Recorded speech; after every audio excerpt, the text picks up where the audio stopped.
अहिल्यानगर शहरातील भिंगार उपनगरातील गवळीवाडा परिसरामध्ये काल एक दुर्दैवी घटना घडली। वीज वाहक तारांमधील वीज घरच्या लोखंडी वस्तूंमध्ये प्रवाहित होऊन कुटुंबातील कर्त्या पुरुषाचा दुर्दैवी मृत्यू झाला।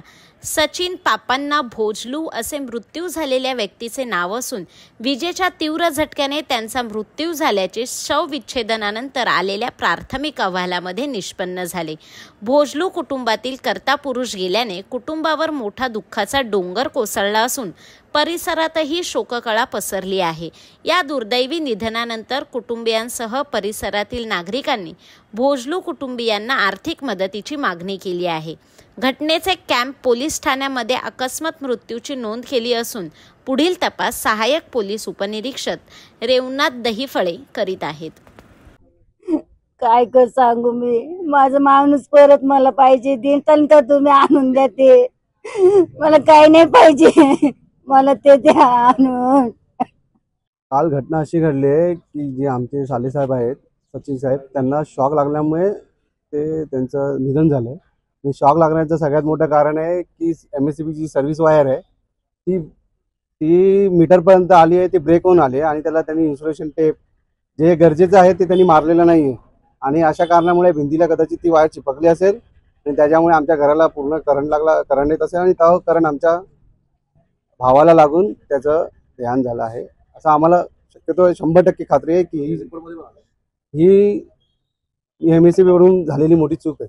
अशी मागणी आहे की आमच्या बहिणीला त्यांनी भरपाई द्यावी जे योग्य प्रमाणे आणि व्यवस्थित त्यांचे पालनपोषण व्हावे आणि त्यांच्या मुलाबाळाला एक चांगलं आयुष्य पुढे जगण्यासाठी त्यांना हेल्प होईल अशी त्यांच्याकडून आम्हाला मदत मिळेल अशी आम्हाला अपेक्षा आहे। कालची झालेली दुर्दैवी घटना आणि MSCBच्या अधिकाऱ्यांनी सांगितलेले काही कारणं हे आम्हाला कोणालाही न पटणार आहेत। एक छोट्याशा वादळी पावसामुळे जर अशी घटना घडून एखादा दुर्दैवी मृत्यू होत असेल आणि ही पहिली घटना नसून या भागातली ही तिसरी घटना आहे। जर आत्ता आम्हाला या गोष्टीबद्दल न्याय निवाडा मिळाला नाही तर भिंगार शहर एक मोठ्या आंदोलनाच्या तयारीमध्ये उतरेल, जेणेकरून त्यांच्या कुटुंबांना आणि त्यांच्या घरच्यांना, कारण की घरातला करता पुरुष गेलेला आहे, त्यांच्या घरामध्ये दुसरा कोणताही मोठा व्यक्ती किंवा कोणताही माणूस किंवा मुलगा असं घरामध्ये कुणीही मोठं नाही आहे। आता जे काही जबाबदारी आहे त्यांच्या घरातली लेडीज आहे आणि ते कोणताही त्यांचा व्यवसाय नाही, ते कुठेही कामाला नाही, याची भरपाई MSCBने करावी, नाहीतर त्यांना आम्ही भिंगारमध्ये एखादा मोठा आंदोलन उभारायला तयार आहोत। नाही, आता आज ते आली असे त्यांचं म्हणणं आहे की आम्हाला फॉल्ट सापडत नाही। मग काल जी घटना झाली ती कोणत्या पद्धतीने झाली?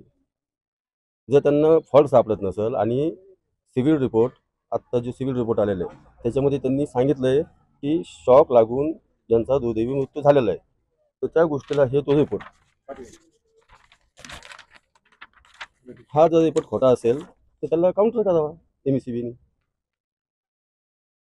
हा जर खोटा रिपोर्ट असेल तर MSCBने काउंटर करावा ना त्यांना, आणि त्यांनी अशी उडवाउडीची उत्तर देऊ नये।